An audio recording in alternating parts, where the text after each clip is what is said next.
Om Ajnanatimirandasya Jnananjana Shalakaya Chakshurunmilitam Dhena Tasmai Shri Gurave Namah.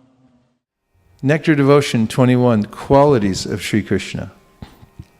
Personal features can be divided into two. One feature is covered and the other feature is manifested. When Krishna is covered by different kinds of dress, his personal feature is covered. There is an example of his covered personal feature in Srimad Bhagavatam in connection with his Dwarka Leela, his residence in Dwarka as its king. Sometimes Lord Krishna began to play by dressing himself like a woman. Seeing this form, Uddhava said, "How wonderful it is that this woman is attracting my ecstatic love exactly as Lord Krishna does. I think she must be Krishna covered by the dress of a woman." One devotee praised the bodily features of Krishna when he saw the Lord in his manifested personal feature. He exclaimed, "How wonderful is the personal feature of Lord Krishna! How his neck is just like a conch shell. His eyes are so beautiful as though they themselves were encountering the beauty of a lotus flower. His body is just like a tamal tree, very blackish. His head is protected with a canopy of hair. There are marks of Srivatsa on his chest, and he is holding his conch shell. By such beautiful bodily features, the enemy of the demon Madhu has appeared so pleasing that he can bestow upon me transcendental bliss simply by my seeing his transcendental qualities." Srila Rupa Goswami, after consulting various scriptures, has enumerated the transcendental qualities of the Lord as follows. 1. Beautiful features of the entire body. 2. Marked with all auspicious characteristics. 3. Extremely pleasing. 4. Effulgent. 5. Strong. 6. Ever youthful. 7. Wonderful linguist. 8. Truthful. 9. Talks pleasingly. 10. Fluent. 11. Highly learned. 12. Highly intelligent. 13. A genius. 14. Artistic. 15. Extremely clever. 16. Expert. 17. Grateful. 18, firmly determined. 19, an expert judge of time and circumstances. 20, sees and speaks on the authority of Vedas or scriptures. 21, pure. 22, self-controlled. 23, steadfast. 24, forbearing. 25, forgiving. 26, grave. 27, self-satisfied. 28, possessing equilibrium. 29, magnanimous. 30, religious. 31, heroic. 32, compassionate. 33, respectful. 34, gentle. 35, liberal. 36, shy. 37, the protector of surrendered souls. 38, happy. 39, the well-wisher of devotees. 40, controlled by love. 41, all auspicious. 42, most powerful. 43, all famous. 44, popular. 45, partial to devotees. 46, very attractive to all women. 47, all worshipable. 48, all opulent. 49, all honorable. 50, the Supreme Controller. 50, the Supreme Controller. The Supreme Personality of Godhead has all these 50 transcendental qualities in fullness as deep as the ocean. In other words, the extent of his qualities is inconceivable. As parts and parcels of the Supreme Lord, the individual living entities can also possess all these qualities in minute quantities, provided they become pure devotees of the Lord. In other words, all of the above transcendental qualities can be present in the devotees in minute quantity, whereas the qualities in fullness are always present in the Supreme Personality of Godhead. Besides these, there are other transcendental qualities which are described by Lord Shiva to Parvati in the Padma Purana and in the first canto of Srimad Bhagavatam in connection with a conversation between the deity of the earth and the king of religion, Yamaraj. It is said therein, persons who are desirous of becoming great personalities must be decorated with the following qualities: truthfulness, cleanliness, mercy, perseverance, renunciation, peacefulness, simplicity, control of the senses, equilibrium of the mind, austerity, equality, forbearance, placidity, learning, knowledge, detachment, opulence, chivalry, influence, strength, memory, independence, tactfulness, luster, patience, kind-heartedness, ingenuity, gentility, mannerliness, determination, perfection in all knowledge, proper execution, possession of all objects of enjoyment, gravity, steadiness, faithfulness, fame, respectfulness, and lack of false egotism. Persons who are desiring to become great souls cannot be without any of the above qualities. So we can know for certain that these qualities are found in Lord Krishna, the Supreme Soul. Besides all of the above mentioned 50 qualities, Lord Krishna possesses 5 more, which are sometimes partially manifested in the persons of Lord Brahma or Lord Shiva. These transcendental qualities are as follows: 51, changeless; 52, all cognizant; 53, ever fresh; 54, Sakchidananda, possessing the eternal blissful body; and 55, possessing all mystic perfections. Krishna also possesses 5 other qualities which are manifest in the body of Narayan, and they are listed as follows. 56, he has an inconceivable potency. 57, uncountable universe generate from his body. 58, he is the original source of all incarnations. 59, he is the giver of salvation to the enemies whom he kills. 60, he is the attractor of liberated souls.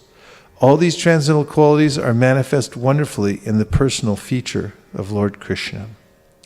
Besides these 60 transcendental qualities, Krishna has 4 more which are not manifest even in the Narayan form of Godhead. What to speak of the demigods or living entities? They are as follows. 61, he is the performer of wonderful varieties of pastimes, especially his childhood pastimes. 62, is surrounded by devotees endowed with wonderful love of Godhead. 63, he can attract all living entities all over the universes by playing on his flute. 64, he has a wonderful excellence of beauty which cannot be rivaled anywhere in the creation.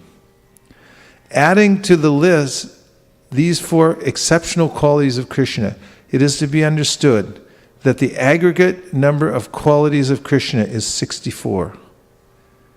Srila Rupa Goswami has attempted to give evidences from various scriptures about all 64 qualities present in the person of the Supreme Lord. Can you name all 64? Number 1, beautiful bodily features. Any comparison of the different parts of the Lord's body to different material objects cannot factually be a complete comparison. Ordinary persons who cannot understand how exalted are the bodily features of the Lord are simply given a chance to understand by a material comparison. It is said that Krishna's face is as beautiful as the moon. His thighs are powerful just like the trunks of elephants. His arms are just like 2 pillars. His palms are expanded like lotus flowers. His chest is just like a doorway. His hips are dens, and the middle of his body is a terrace. Auspicious characteristics. There are certain characteristics of different limbs which are considered to be very auspicious and are fully present in the body of the Lord.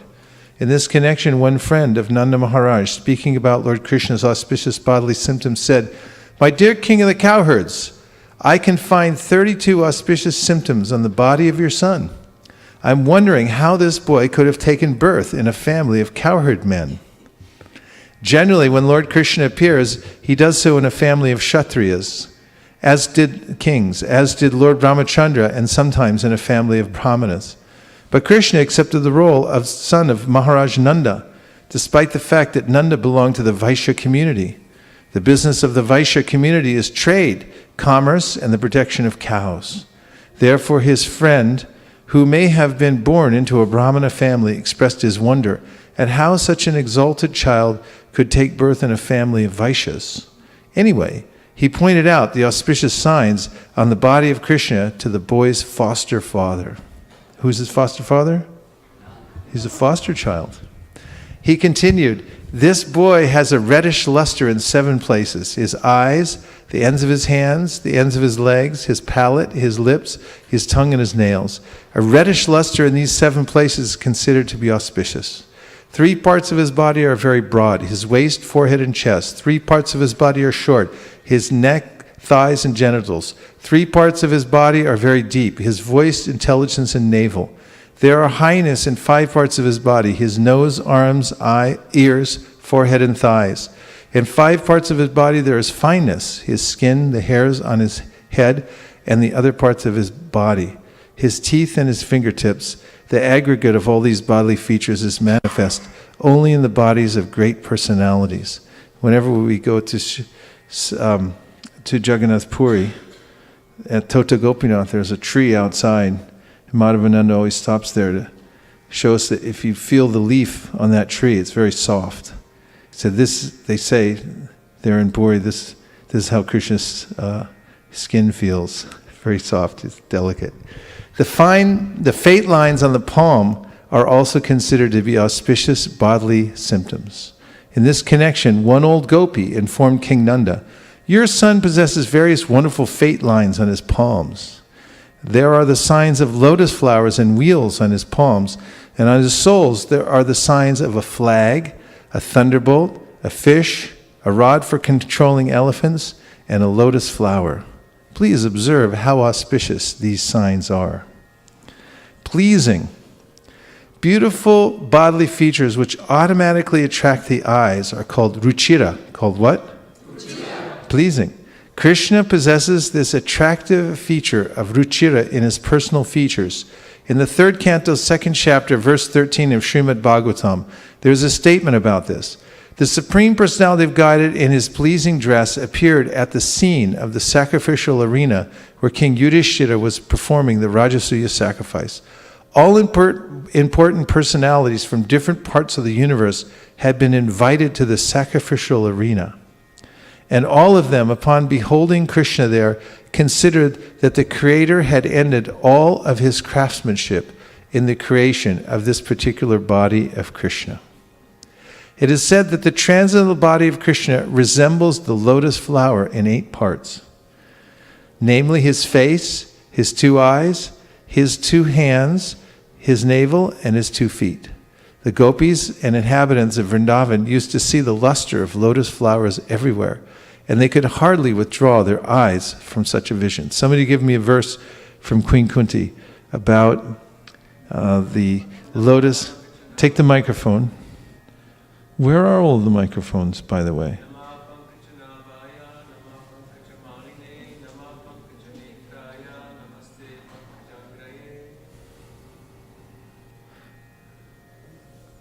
On one scale of 1 to 10, 10 being full credit, you get 0.005 unless you're in the microphone.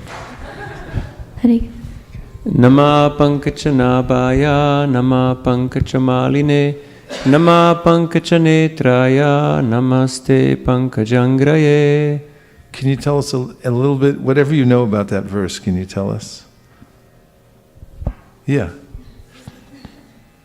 Well, Kunti Devi is praising Krishna that different parts of his body are beautiful like a lotus. Pankachanabhaya, that is the navel. She starts off at the navel. She doesn't want to speak about the feet first because she's the auntie, so it would be a little embarrassing for him. And then she's glorifying his lotus feet. And then she says also he has a lotus smile. His face is like a lotus flower. And he's always adorned by a garland of lotuses. So lotus is considered to be the emblem of all beauty, the most beautiful of all flowers. Very good. Let's see the verse. Put it up there, please. Nama pankajanabhaya, nama pankajamaline, nama pankajanetraya, namaste pankajangriya. That's 1:8:21. 1:8:21. 22.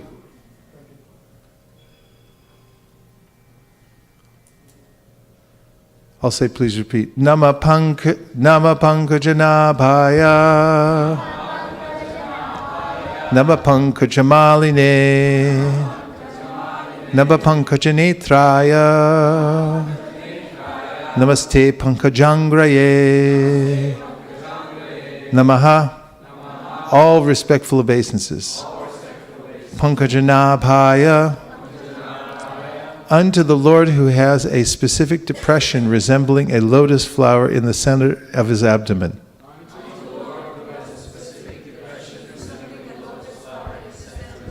Namaha. Obeisances. Pankajamaline. One who is always decorated with a garland of lotus flowers. Namaha. Obeisances. Pankajanetraya. One whose glance is as cooling as a lotus flower. Namaha te. Respectful obeisances unto you. Pankajanangraye. Unto you, the soles of whose feet are engraved with lotus flowers, and who are therefore said to possess lotus feet. Translation: My respectful obeisances are unto you, O Lord, whose abdomen is marked with a depression like a lotus flower, who are always decorated with garlands of lotus flowers, whose glance is as cool as the lotus, and whose feet are engraved with lotuses. Purport. Here are some of the specific symbolical marks on the spiritual body of the Supreme Personality of Godhead which distinguish his body from the bodies of all others. They are all special features of the body of the Lord. The Lord may appear as one of us, but he is always distinct by his specific bodily features. Srimati Kunti claims herself unfit to see the Lord because of her being a woman. This is claimed because women, Shudras, the lower class, and the Dvijabandhus, or the wretched descendants of the higher three classes, are unfit by intelligence to understand subject matter concerning the spiritual name, fame, attributes, form, etc. of the Supreme Absolute Truth. Such persons, although they are unfit to enter into the spiritual affairs of the Lord, can see him as the Archa Vigraha, who descends to the material world just to distribute favors to the fallen souls, including the above-mentioned women, Shudras, and Dvijabandhus. Because such fallen souls cannot see anything beyond matter, the Lord condescends to enter into each and every one of the innumerable universes as a Garbhodakshayi Vishnu, who grows a lotus stem from the lotus-like depression in the center of his transcendental abdomen. And thus Brahma, the first living being in the universe, is born. Therefore the Lord is known as the Pankajanabi. What is he known as? Pankajanabi. The Pankajanabi Lord accepts the Archa Vigraha, his transcendental form, in different elements, namely a form within the mind, a form made of wood, a form made of earth, a form made of metal, a form made of jewel, a form made of paint, a form drawn on the sand, etc. All such forms of the Lord are always decorated with garlands of lotus flowers. And there should be a soothing atmosphere in the temple of worship to attract the burning attention of the non-devotees always engaged in material wranglings. The meditators worship a form within the mind. Therefore the Lord is merciful even to the women, Shudras, and Dvijabandhus, provided they agree to visit the temple of worship in different forms made for them. Such temple visitors are not idolaters, as alleged by some men with a poor fund of knowledge. All the great acharyas established such temples of worship in all places just to favor the less intelligent, and one should not pose himself as transcending the stage of temple worship while one is actually in the category of the Shudras and the women or less. One should begin to see the Lord from his lotus feet, gradually rising to the thighs, waist, chest, and face. One should not try to look at the face of the Lord without being accustomed to seeing the lotus feet of the Lord. Srimati Kunti, because of her being the aunt of the Lord, did not begin to see the Lord from the lotus feet because the Lord might feel ashamed. And thus Kunti Devi, just to save a painful situation for the Lord, began to see the Lord just above his lotus feet. That is, from the waist of the Lord, gradually rising to the face and then down to the lotus feet. In the round, everything there is in order. And back to the nectar of devotion, please. Number 4, effulgent. The effulgence pervading the universe is considered to be the rays of the Supreme Personality of Godhead. Verse, please, from Sri Brahma Samhita. Yasya prabha prabhabato jagadanda koti koti shrishesha vasudari vibhuti binam tad brahma nishkalamanantam ashesha bhutam govindamari purusham tamaham bhajami. Put it up, please. Brahma Samhita. What chapter? Okay, that's an easy one. Now the verse number. Verse number?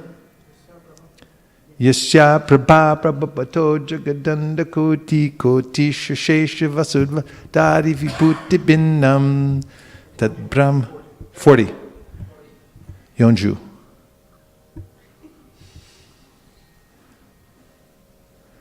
Okay. Together, number 40.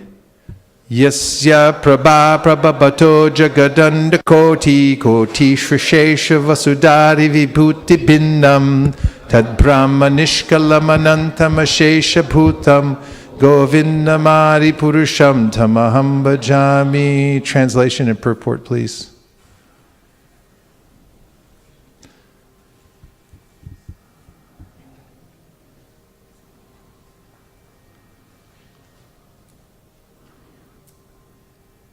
Translation together. I worship Govinda, the primeval Lord, whose effulgence is the source of the non-differentiated Brahman mentioned in the Upanishads. Being differentiated from the infinity of glories of the mundane universe, appears as the indivisible, infinite, limitless truth. Purport.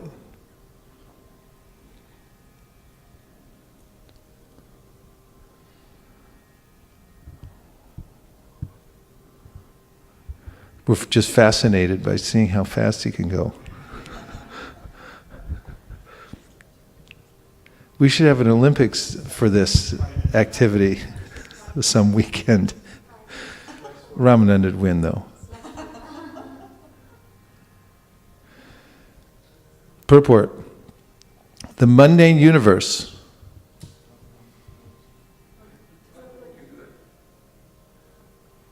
created by Maya is one of the infinite external manifestations accommodating space, time, and gross things.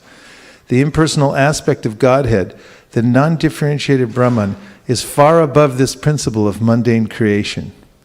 But even the non-differentiated Brahman is only the external effulgence emanating from the boundary wall of the transcendental realm of Vaikuntha, displaying the Chaitandrantal glory of Godhead, of Govinda. The non-differentiated Brahman is indivisible, hence is also one without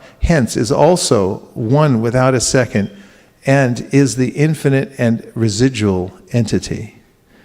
And now, tell me where in the Bhagavad-gita Krishna talks about his effulgence.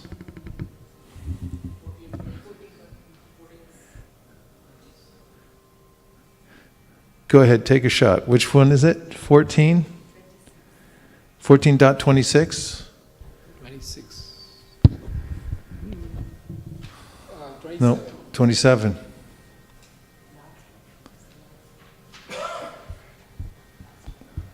Are you meditating on the effulgence of the Lord? Okay.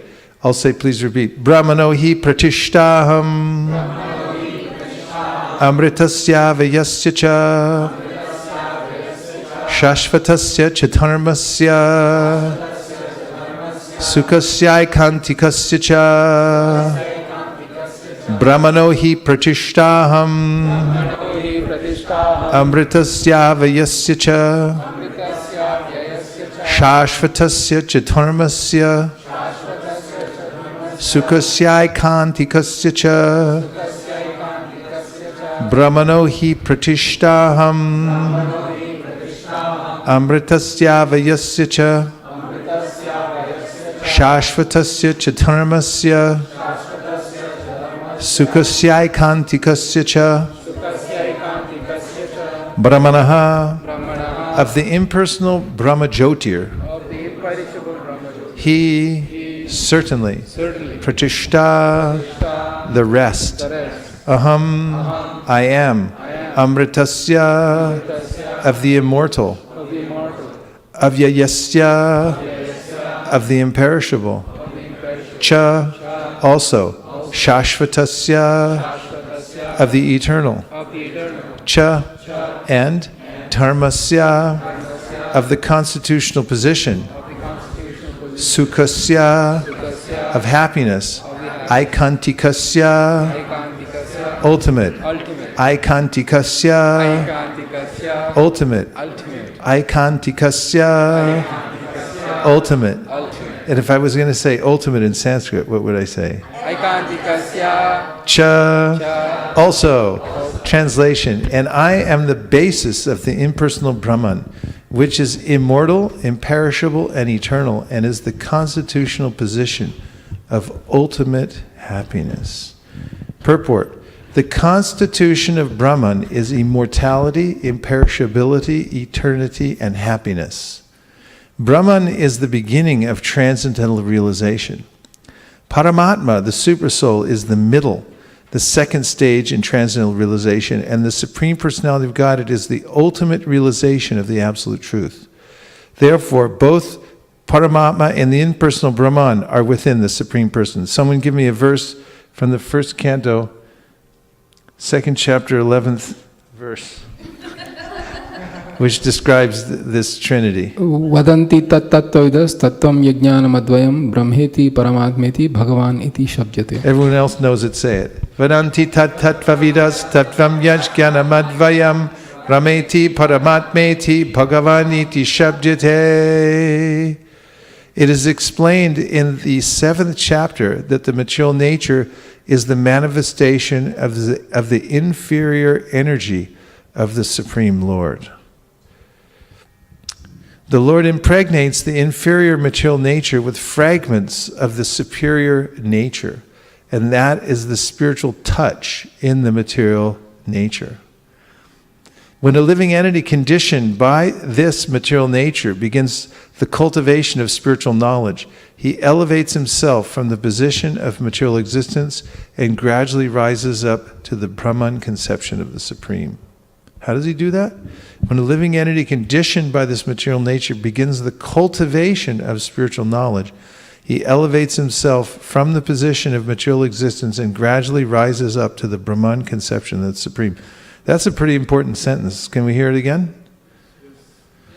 When a living entity conditioned by this material nature begins the cultivation of spiritual knowledge, he elevates himself from the position of material existence and gradually rises up to the Brahman conception of the Supreme.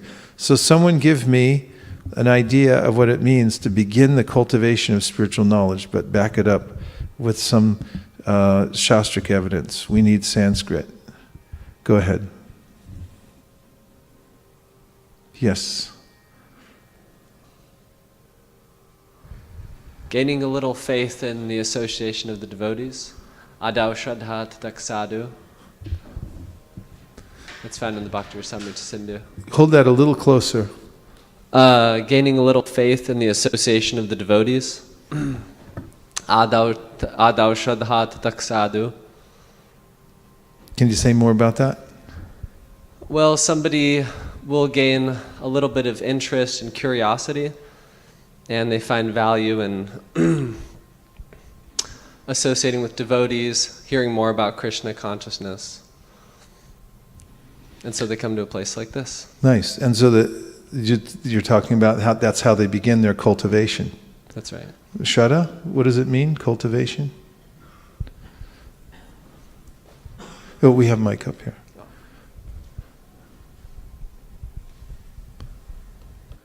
Well, so while she's looking for it, we can say this together. Adau Shraddha tata sadhu sangha ta bhajana kriya tato narta nivriti syat tato nishta ruchis tata ata saktis tato bhavas tata prema bhyadanshati sada kanam ayam premna praturbhave bhavet kramaha. Translation is, in the beginning there must be faith. Then one becomes interested in associating with pure devotees. Thereafter, one is initiated by the spiritual master and executes the regulative principles under his orders. Thus, one is freed from all unwanted habits and becomes firmly fixed in devotional service. Thereafter, one develops taste and attachment. This is the way of sadhana bhakti, the execution of devotional service according to the regulative principles. Gradually, emotions intensify, and finally, there is an awakening of love. This is the gradual development of love of Godhead for the devotee interested in Krishna consciousness. Shraddha? So, Maharaj, cultivation is a noun. 3 meanings for that. The action of cultivating land or the state of being cultivated, the cultivation of crops. For example, the economy was based largely on rice cultivation. Number 2, the process of trying to That acquire... must be Bengal. Okay, go ahead. The process of trying to acquire or develop a quality or skill. For example, the cultivation of good staff management relationships. Good sadhana? I thought you Yes. said good Yeah, sadhana. good sadhana. Okay. And then third is refinement and good education. For example, a man of cultivation and taste. And the origin of the word cultivate is in the middle 17th century from the medieval Latin That's cultivat. wealth and taste, not... Okay, go ahead. So from the Latin cultivat, which means prepared for crops. Say it again. Mid 17th century, from medieval Latin cultivat, which means prepared for crops. Isn't that nice? Prepared for crops. So it fits very well with Chaitanya Mahaprabhu's metaphor of devotional service being a garden, and this bhakti is a seed and it must be watered. Yes? Give him the mic.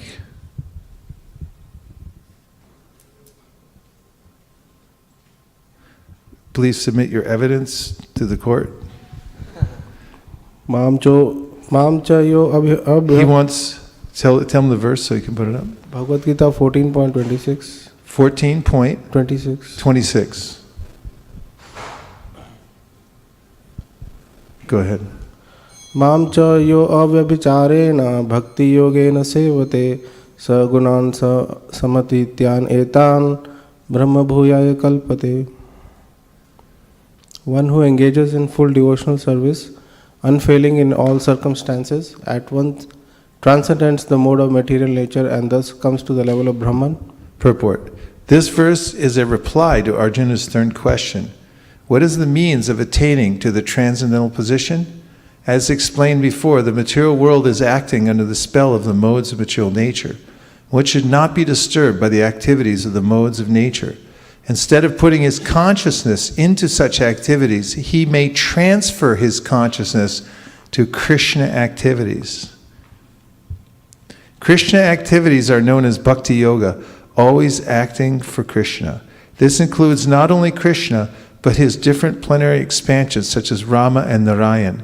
He has innumerable expansions.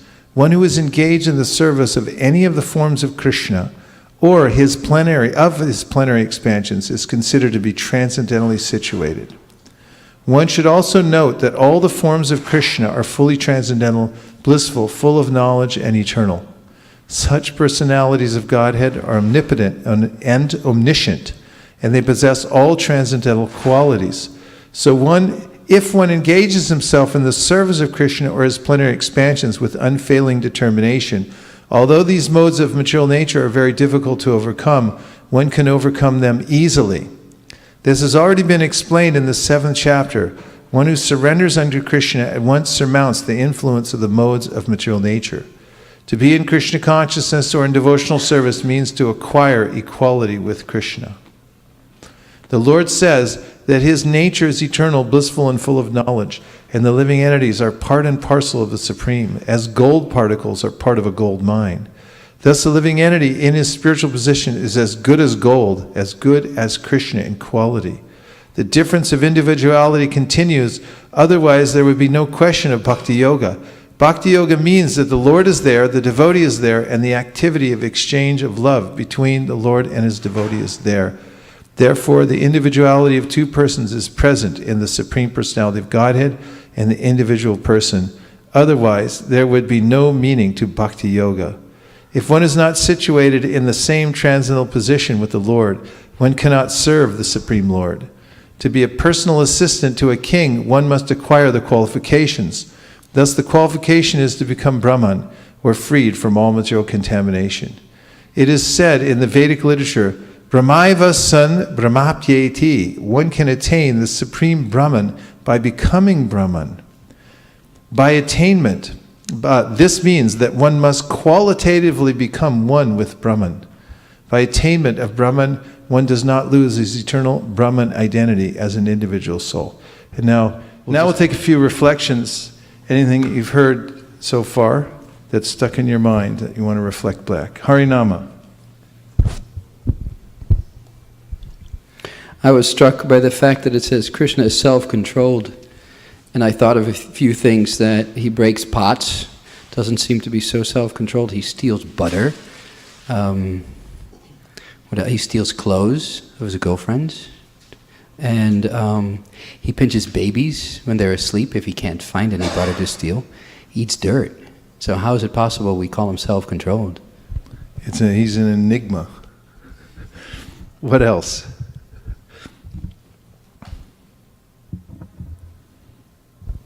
Hare Krishna, one thing that caught my attention in the purport was, it says Bhakti Yoga and it says always act for Krishna. I'm speaking for myself. I don't do that under all circumstances. Obviously there is a conflict there, right? I mean, what do I do? Do this or do that? So what is your suggestion? Do we need to reach to Brahman stage to get into that situation where you always act for Krishna, or when do we? One should act according to one's qualification, as mentioned by Krishna in the 11th canto of the Srimad Bhagavatam. Sway swayari karya nishta saguna parikirtita viparyas tu dosha syad. He says that when one acts according to one's qualification, it's a good quality. And the opposite, viparyo tu dosha syat. It's if one tries to do something which is not according to one's qualification, then he said this is a fault. And in the Gita 12th chapter, Krishna gives various options for people to think of him. One is that you think of him all day long. This requires love. When you love somebody, you can't stop thinking about them, no matter what's going on around you. And then he said, if you can't do that, then you should follow the process of Vaidhi Bhakti. And that way you'll develop a desire to think of me always, or you'll come to that position. If you can't do that, then you should work for me, which means you should do your work and then give some of the proceeds to help spread Krishna consciousness. If you can't do that, you should simply work for some charitable cause. And then he gives us the last option. If you cannot take to this practice, then engage yourself in the cultivation of knowledge. Better than knowledge, however, is meditation. And better than meditation is renunciation of the fruits of action. For by such renunciation one can attain peace of mind. It is mentioned in the many verses, Nityam Bhagavata Sevaya, that one should constantly think of Krishna, one should constantly worship the Bhagavatam by hearing. However, our acharyas have said that for beginners this is not to be taken literally, because if we were to impose this as a literal principle, then people would be discouraged and go away, because who can do that?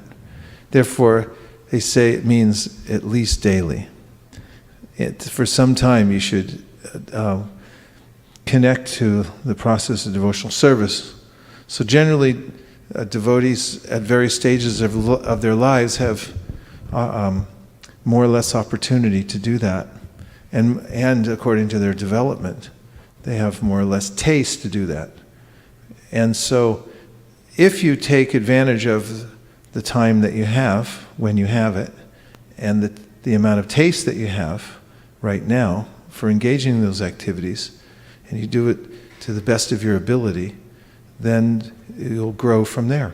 Because how else can you grow except from where you are right now? And step by step, one then makes advancement in the process of devotional service. Thank you. You're welcome. What else did you hear? What other points would you like to make? Yes. So in one of the purports, I don't remember exactly because there were so many purports, but it was a very small point that I was noticing in Prabhupada's language. He had said that the Lord condescendingly comes to this world to deliver souls. And it struck me because condescendingly has such a negative connotation. And I was looking at what the word actually meant. It literally means to come down to that level and to bring oneself to that level in order to do a good cause. And I was just thinking that aspect of the Supreme Lord, that He's willing to give up all these opulences to come to our level. And I thought that word and the whole sentence was very apt. It's very similar to the word avatar, which means to descend from a higher level to a lower level.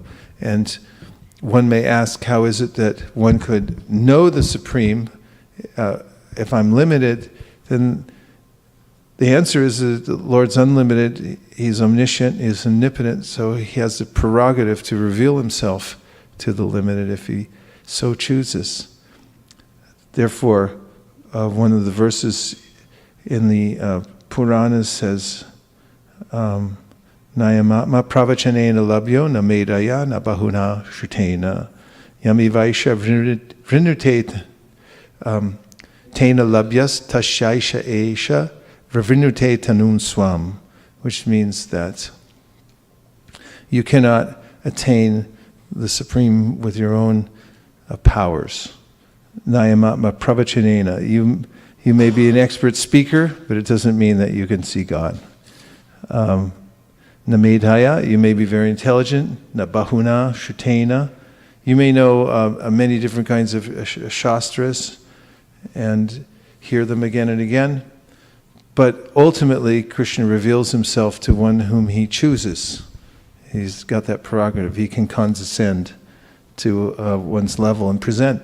So therefore, so much in bhakti is about developing one's attitude, loving attitude towards Krishna, so that He'll want to reveal Himself. And again, we hear the verse, Sata Shri Krishna Namadi na bhaved grahim indriye swayam sevamukhi jivado swayameva spuratyada, which means that this process of bhakti begins by rendering service with the tongue. And when one renders service with the tongue, then Krishna will feel compelled to reveal Himself to the devotee. Other reflections? Thank you. So Maharaj, I was looking up the origin of the word condescend. Yes. And it's very interesting. It's from Middle English and from the Old French, condescendre, and from ecclesiastical Latin, condescendere, and the word is coming from two words, con, which means together, and descendere means to descend. So ultimately it doesn't have a negative thing there. I was thinking pros and con, like con is always negative. Yeah, exactly. Mm-hmm. We use it in such a negative way, yeah. Yeah, and what are the usages that it mentions?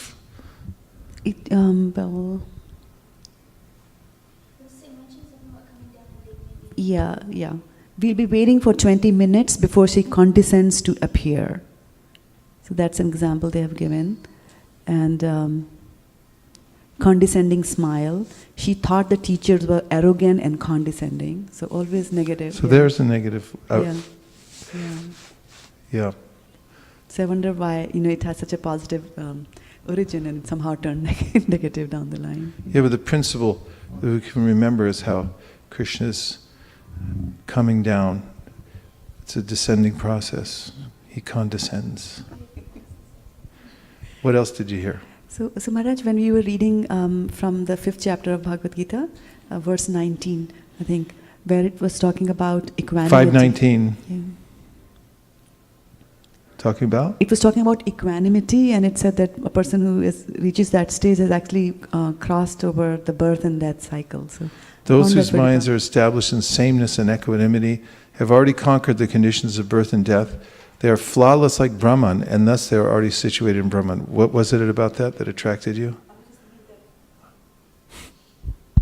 I was thinking about the power of being, equanimous. That once you reach that stage, even you are beyond the cycle of birth and death. Equanimity of mind, as mentioned above, is the sign of self-realization. Those who have actually attained to such a stage should be considered to have conquered material conditions, specifically birth and death. Oh, by the way, you conquered birth and death. As long as one identifies with this body, he is considered a conditioned soul. But as soon as he is elevated to the stage of equanimity through realization of self, he is liberated from conditional life. In other words, he is no longer subject to take birth in the material world, but can enter into the spiritual sky after his death. The Lord is flawless because he is without attraction or hatred. Similarly, when a living entity is without attraction or hatred, he also becomes flawless and eligible to enter into the spiritual sky. Such persons are to be considered already liberated, and their symptoms are described below. I would be remiss if I didn't ask Satyadev Prabhu to comment on this verse. Please get a microphone as soon as possible.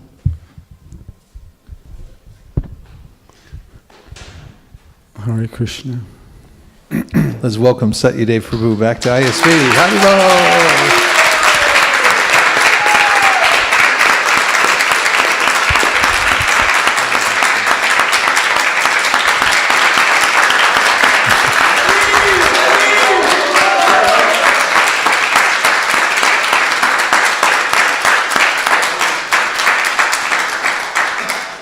Fresh back from China, where he's making a big splash. Hare Krishna. A very successful tour he made with Havi Prabhu. The two of them traveled throughout China and created quite a stir over there. Is that right? People will never be the same. Yeah, Havi's kirtan is so special. We have to bring him here, I think. He has that, it's like a demigod. He is a demigod. Well, his daughter's coming. Yeah. Oh. Danya and Bali are coming. So just like I mentioned the other day, before you see the sun, you see the sun rise. So before we see Havi, we're going to see Danya. We'll see Danya and Bali before we see Havi. But we'll make a prayer. Dear Shri Shri Radha Madan Mohan, if you so desire, please make Havi come out here so we can have his association. And he can rock the Bay Area with his beautiful kirtan and his exalted association. Thank you for considering our request. Please also send all his children out here too, if you so desire. Thank you very much. Hare Krishna. Okay, Satyadev Prabhu, go right ahead. The last engagement we had in Beijing. Beijing's the first city we went to, and we had 3 outside engagements. So the last one we went to there was a company who had sound therapy. So they had all these different types of sounds you could listen to, like that would equalize the different halves of your brain, and had all these different contraptions. So there was a nice group of people there, and at the end of the program there was questions and answers, and one gentleman in the audience, he was a film producer, so he asked Havi Prabhu this question. He said, everyone there most of the people there were not devotees, and they all had a really amazing experience in the kirtan. And so this very smart gentleman, he said, so what is it that really happened here? Was it the mantra or was it the music that caused me to have such a wonderful experience? And then Havi Prabhu, he spontaneously began to sing a verse from The Sound of Music. I can't. The hills are alive with the sound of music. But it was more like there's a song in there about taking medicine. A little bit of sugar helps the medicine go down. Helps the medicine go down. So he played it on the piano, and I thought it was a great answer. That music, especially when it's presented well, it has the ability to open the heart. And then the mantra goes in there, the medicine can go in there and then create a transcendental experience. So that was repeated again and again wherever we went. Didn't matter the audience, whether they were devotees, non-devotees, similar experience. So it was wonderful time. Even though he was sick most of the time, you'd never know it. He was congested and had a sore throat, but his voice was as beautiful as ever. And so he was a real trooper, and he pushed through all the difficulties. And we did a lot of traveling. It was exhausting at times. Driving in Beijing was, sometimes you'd have to drive 2 hours in traffic to get to a program, and so it just wasn't the program. Anyway, it went on really nice. And I was just fortunate to be there. So I'm glad all the devotees and non-devotees had an opportunity to have that experience. I hope they'll come back, but it was good, even just for that. As far as this verse goes, those whose minds are established in sameness and equanimity have already conquered the conditions of birth and death. They are flawless like Brahman, and thus they are already situated in Brahman. It made me think of the question that the Prabhu asked related to Prabhupada's purport, where Prabhupada mentions how that the beginning of attaining Brahman is a cultivation. And then I thought of the verse, Atato Brahma Jigansa. And so when every human being has this potential for self-realization, but it doesn't actually begin until one inquires or one is interested. And that takes, according to Krishna, it takes many births, right? Bahunam Jamanam Ante. Manushanam Sahasresu.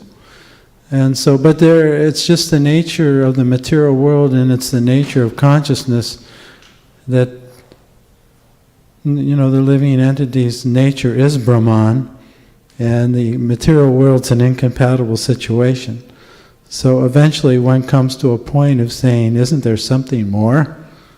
And that's the beginning of leaving ego-based consciousness to entering, heart-based or transcendental consciousness or Brahman consciousness. So as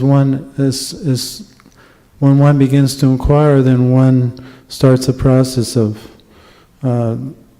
turning away from looking outside to looking inside. And once that process begins, lo and behold, one discovers what's inside, which is that silent witnessing presence, or the Brahman nature of the living being. And when one begins to discover that, then even though there's the conditions of birth and death, or happiness and distress, a person who's on the path of self-realization begins to experience that there's something that's changing, but there's something that's not. And that which is changing is the comings and goings of the mind, the happiness and the distress, but then there's that part of oneself that's noticing it all. That's the witness, that's not changing, that's not coming or going. And in that, one discovers equanimity. That part that's not affected, even when the mind is feeling joyful or not feeling joyful. And then Krishna says, when one realizes that, then one's established in equanimity. And it doesn't mean that there's no more happiness and distress. It's just that it means that one is not affected by it anymore, or not disturbed. Matra sparshas takunteya sitoshna sukha dukkada agama pahino nityas tamstatikshas vabharata. That happiness and distress come and go like winters and summer seasons, and one must, and that arises from sense perception. So the nature of the body and the mind is it's going to enjoy pleasure and not enjoy pain and react to that. But if one is able to learn the art of tolerating that without being disturbed, sometimes we hear tolerances, we think that means that we're just bearing the problem, bearing the suffering, but actually we're still disturbed. So then one is not free.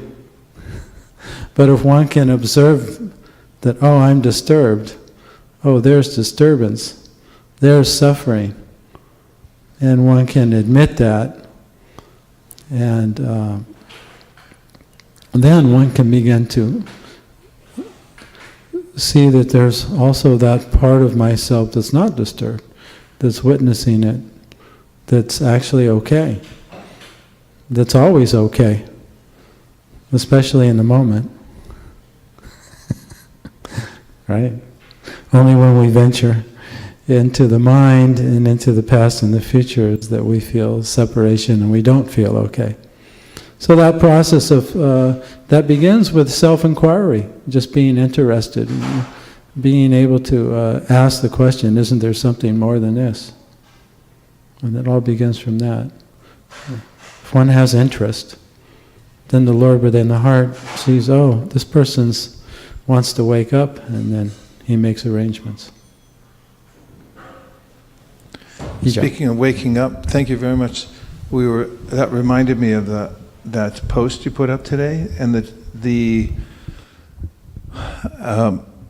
definition of birth and death given by Krishna to Uddhava in the 11th canto of the Srimad Bhagavatam. Do you have that? 11, 22, 39. 11, 22, 39.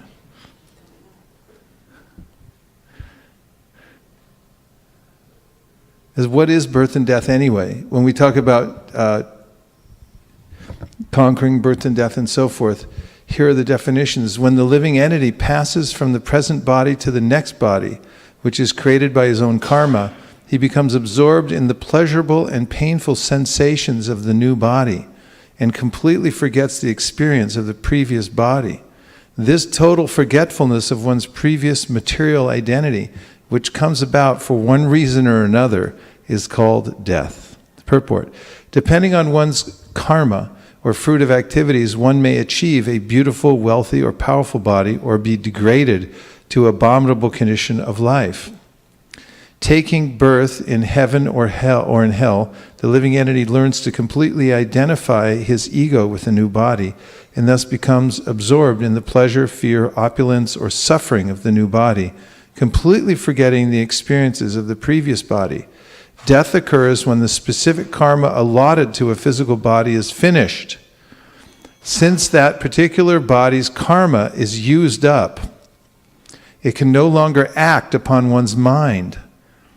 In that way, one forgets the previous body. The new body is created by nature so that one can experience the karma currently in effect. Consequently, one's entire consciousness becomes absorbed in one's current body in order that one can fully experience the results of his previous activities. Because the living entity falsely identifies himself as the body, bodily death is experienced as death of the soul. Actually, however, the soul is eternal and is never subject to creation or annihilation. This analytical knowledge of self-realization is easily understood in Krishna consciousness. It's not commonly known, though. And let's see the other definition. Is the next one, please.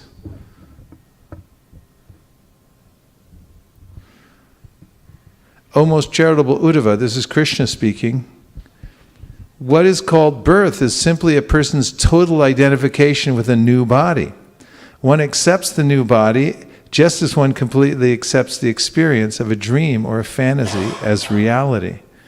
Purport: identification with one's material body surpasses the mere affection and attachment one feels for the bodies of relatives or friends.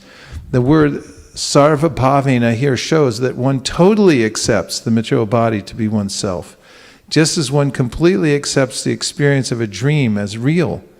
Mere imagination without practical action is called a daydream. The mental concoction that occurs in a sleeping state is called a dream. Our identification with our own body and our own blind acceptance of bodily relationships as permanent constitute a prolonged form of dreaming or fantasy in which one imagines oneself to be separate from the Supreme Personality of Godhead. The term birth, therefore, does not refer to the generation of a new entity, but to the blind acceptance by the spirit soul of a new material body. Talk about blind acceptance. I mean, do you like that? Yes. You like it too much? Yes. Good. Yes.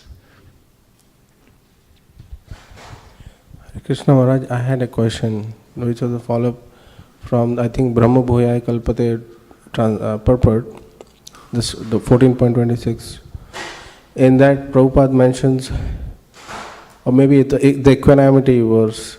So he mentions, whoever has achieved equanimity is fit to be liberated or is already liberated. However, in Srimad Bhagavatam, I think Kapil Dev tells his mother that Priti na yavat mai vasudevena muchyate deh yogena tavad. So, or in other words, until you achieve love for me, Vasudev, you cannot be freed from the material body. So, I was just thinking how by just achieving equanimity one can be liberated, because that doesn't seem to be the case. One can be Uttam Adhikari and you can have equanimity, but that doesn't mean you are freed from material life. Well, there are different levels of liberation, and of course, from the perspective of the Srimad Bhagavatam, the only situation that constitutes true liberation is when one, again, manifests one's spiritual body. Svarupena vyavastitihi. The modes of material nature no longer affect the person. He gives up the material body, and his spiritual body is again manifested. And as mentioned by the demigods to Lord Krishna within the womb, that yene ravindaksha vimuktamaninas tvayasta bhavada vashuddha buddhaya aruya krishnena paramparam tata patantyato nadrita yushmarangrayaha.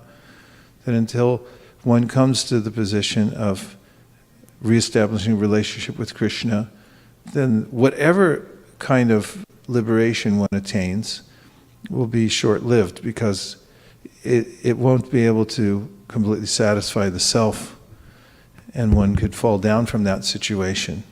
So throughout the Gita, including in the 8th chapter, we find that yogis who depart the world during the light and so forth, at the right time may attain some kind of liberation. But Prabhupada explains in a purport, but this is not ultimate liberation. It's a liberation of a temporary nature. But here we're talking in context of devotional service, and the kinds of equanimity that one attains is also elaborated upon as we go further in the Gita, that one becomes a lover of Krishna. And because of that, one develops all the good qualities. This is also confirmed in the Srimad Bhagavatam. Yes. Yasti bhaktir bhagavatiya kinchana sarvara gunas tatra samasate sura harava bhakta sukhuto mahadguna manorati nasati dhavato bihi. That by performing devotional service, that one naturally develops all the good qualities, including equanimity and so forth. We can look at this again. You can show me the specific place. Go ahead, down.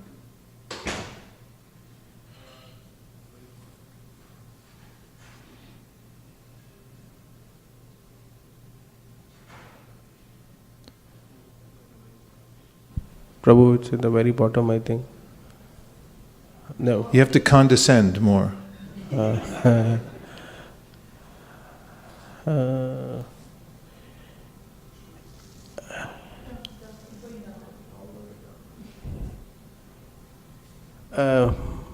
I can come back to this, but I saw it somewhere. It's here.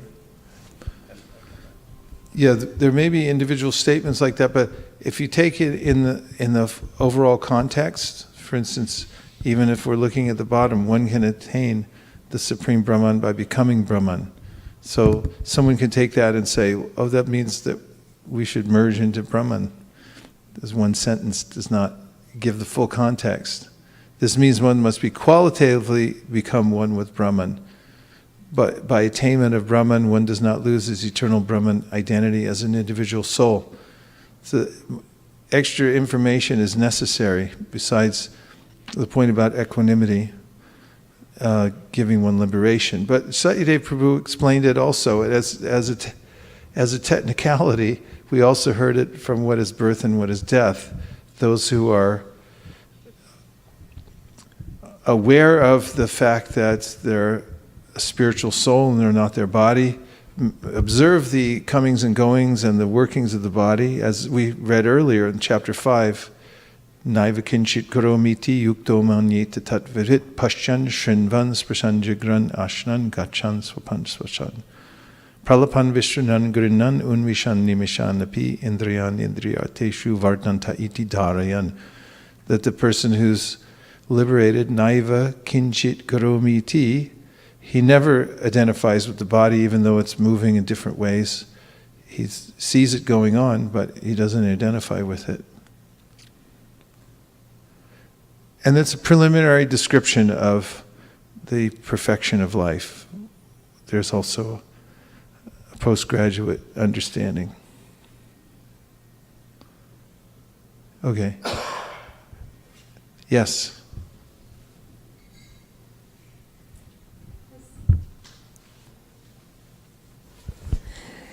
So many qualities of Krishna, especially like how the Prabhu was asking how he's self-controlled. And I was also surprised to see that he is also shy, because so many other qualities like that, and which seems contradictory, but seems to be makes the person absolute in Krishna consciousness. And all the other qualities that are mentioned, I was just thinking how the people in corporate world today talk about thought leadership, and they focus so much on these qualities, but Krishna has in full.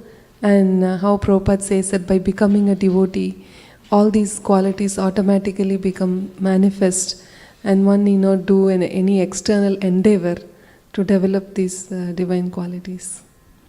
I was just thinking. Yeah. Krishna's described, he's the reservoir of all qualities and all rasas, and he relates to his devotees in various ways. Dhir Lalita, Dhira Prashanta, Dhirodata describe various aspects of his personality, which also seem to be contradictory. This is really the subject of Bhakti Rasamrita Sindhu, is showing how he accommodates loving exchanges with all his devotees, and to do that, he has to be the reservoir of all rasa. Yes, please. Microphone is just now coming. Just to this Prabhu's question about equanimity and liberation and devotional service, and how does that work together? It is possible for one to realize that one is spirit soul, but has not awakened to the point that he understands that there's a superior, source to his being. Just like, in the case of Sukadeva Goswami or the four Kumaras, they were equanimous to the material nature because they understood that they were pure spirit souls. But they hadn't realized their dependency upon the Supreme Lord.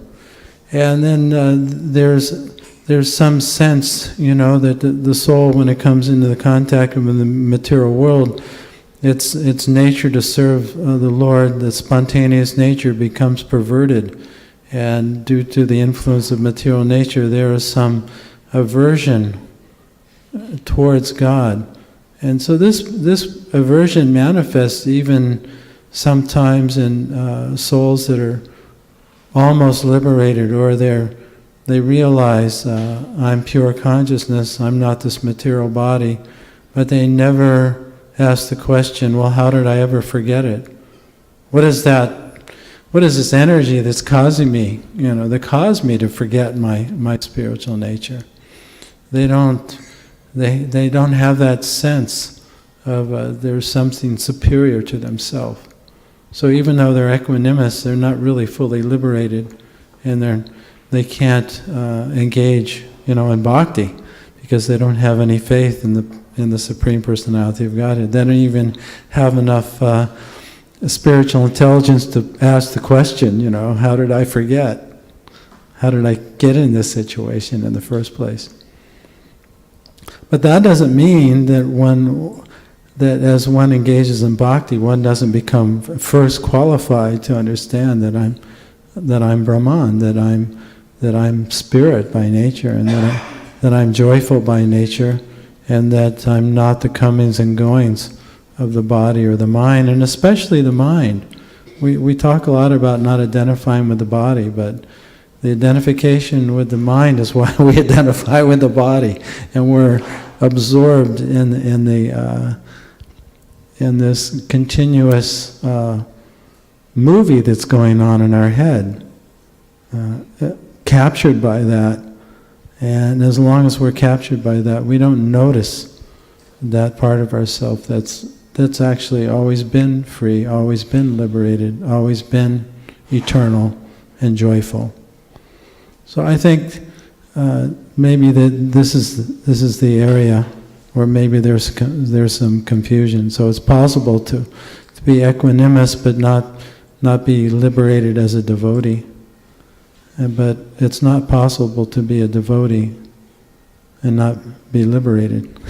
And we find that also, thank you. Or be Brahma-bhuta. You find that the Brahma-bhuta is in this Shanta stage, Shanta Ras, is foundational to higher states of liberation, which mean developing one's relationship with Krishna into Dasya Ras, Sakya Ras, Vatsalya, Madhurya. This is described by Chaitanya Mahaprabhu in his teachings to Rupa and Sanatan, and also in the Bhakti Rasamrita Sindhu, and also in the verse Brahma-bhuta prasanatma nashochatina kangshatik samak sarveshu bhuteshu mad bhaktim labate param. From this position of equanimity, he's seeing all living entities equally, and feeling the oneness of all life as coming from one origin and so forth. From that position, mad bhaktim labate param, actually this is the threshold Prabhupada describes. One enters into bhakti from this position. At the same time, Prabhupada was directly asked the question, do we have to progress through the stages when Brahman, Paramatma, Bhagavan, to come to Bhagavan, do we have to go through all stages? And Prabhupada said that generally this is what happens. He said, but with Chaitanya Mahaprabhu, you are elevated very quickly and directly to Bhagavan realization. He said this is his special mercy, that when he gives the process of Sankirtan devotional service, one very quickly understands Bhagavan, which includes also Paramatma and Brahman. Gaur Premanande Haribo. Nachariyar Marman, Nachari ar marman, nachari ar marman, hey, nachari ar marman, nachari ar marman, nachari ar marman, nachari ar marman.